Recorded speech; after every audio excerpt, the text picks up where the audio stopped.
So the last point is around customers. And I'm going to use an example from Jeff Bezos. I don't know if it's not really a quote. I don't know if you know this story. So Jeff Bezos was famous for always having an empty chair in his boardrooms. So whenever the board got together, there was always an empty chair. And the empty chair was there to represent the customer, because the customer is the most important person for Amazon, as it should be for all businesses, ultimately. So it's a lovely gesture, but the reality is an empty chair can't talk. It's symbolic. It can't actually interact. It can't tell the board, this is what customers really think, this is what we're happy about, and also, more importantly, this is where we're unhappy. And if you were to make certain changes, we would choose you far more often than we currently do. The growth of AI and persona AIs allow you to start having an interactive voice of the customer in your organizations and being able to talk to them. So using all of the data, all of the first-party information, all the website visits to power and turn to create interactive conversational data points. So the old days of just having static data and indexes, do they under-index or over-index against certain attributes? Now it can turn into a conversation. You can build out these personas and you can talk to them. So then they can sit with you through the entire process, from your marketing strategy, through to your messaging, your product design, your pricing, your channel allocation. It doesn't remove the importance of having an amazing marketing team and amazing agency partners, but it means your customer is there and part of the process the entire way through, rather than almost being the afterthought that you measure only at the end of the campaign, which is how the current form of marketing operates. Once you do that, you can start getting into really unusual, interesting opportunities, including not just your messaging beforehand, but creative testing. So, sorry, excuse me. This is a quick example, and you can do this. It's not very hard to do, to build out people. So this is 4 out of 50 UK people I built to reflect the UK population, so I could run qual studies against. And each one has their own, this is a quick highlight, their own backstory in details. You can talk to them about their lives and their interests. And then you can ask them their thoughts on different marketing campaigns. So did you guys see this?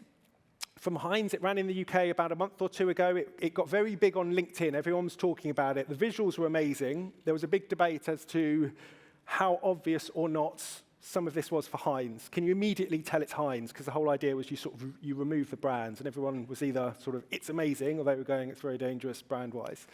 So I asked the virtual panel, and I asked them, what brand do you think this is? And you have 2 seconds to know it. So you can run different in-situ scenarios. And very quickly, you get the feedback. So it has to be toast and it has to be fries.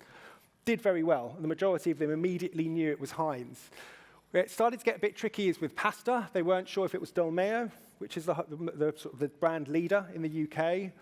Bread, a lot of the audience actually thought it was genuinely a bread campaign. They thought it was for Hovis. And then chips, the majority actually thought it was Hellmann's. So this becomes interesting. Now, I'm never suggesting this removes the importance of real human research. That will never change. But this becomes an interesting way to augment it and to empower it. It's also very, very quick. And what it means is marketing teams can have added confidence before they go out to market. Which assets should they be confident to put their money behind, like these two? And which assets perhaps need a little bit of optimization and tweaking, or at least a little bit of a test before you throw a huge proportion of your budget behind. So it gives you those real-time signals. We're running out of time. So there's a crawl, walk, run.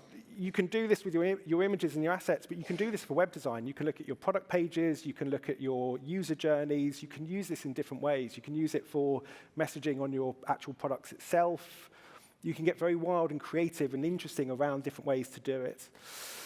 I'm going to skip this, but it's always just important to... Oh, God. It's very loud. It's worth, I won't play it, it's very, very loud.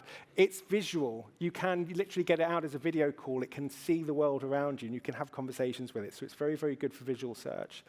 The important thing here is more data, the better. So when the examples I gave earlier about AI personas and customer personas, what you want to avoid is role-playing. You don't want the AI to just sort of imagine, like an actor, be a young person, or be an old person, or be somebody, be a single mother who's living paycheck to paycheck, and suddenly you start falling into role playing and stereotypes and all the issues you want to stay away from. This is why data is so important. You want real high quality behavioral data.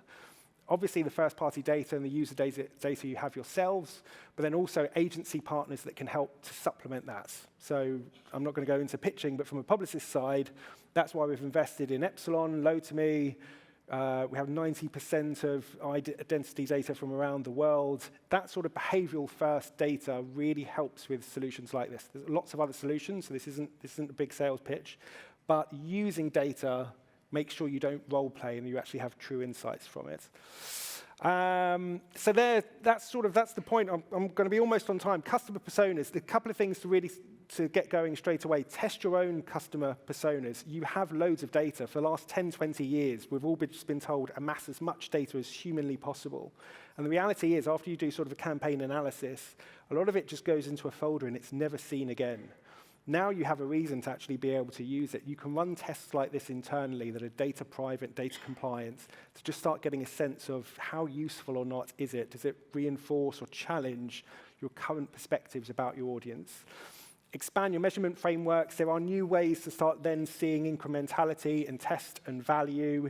Measure it against the real research and in-field research you do to see, are there anomalies? Is it sort of backing each other up? Are they wildly different, and therefore why? And then finally, carefully add your data. So first-party, data compliance is still going to be always key. If you aren't certain about where your data is going, how it's going to be trained, or what your internal policies are, just be careful. I'm not saying just suddenly throw it all into an open LLM, but there are very safe ways that you can quite quickly do, and I'm happy to chat to people about that. So that's it, how to get started. The role of AI personas. I think it's an opportunity for marketers to understand the way that AI is impacting real people's lives, I think is phenomenal. So many AI conversations around it being a B2B tool. So how does it sit within our business? How does it empower what we do? How does it make it more efficient and quicker? All of which is very important. But I think actually the really exciting part is looking at AI as a B2C tool. It's more like social media. Everybody in the world is going to be using it. And as brands, it's important to look at what your customers are doing and then to adapt to them. So the very best AI strategies aren't going to come from starting with what do you want to do as a business. It's going to come from what do our customers really want us to do to help them now that they use AI, and adapting to that. And the brands that do that best and listen to their customers the best will be the ones that will succeed in an AI world. So thank you very much. Have fun.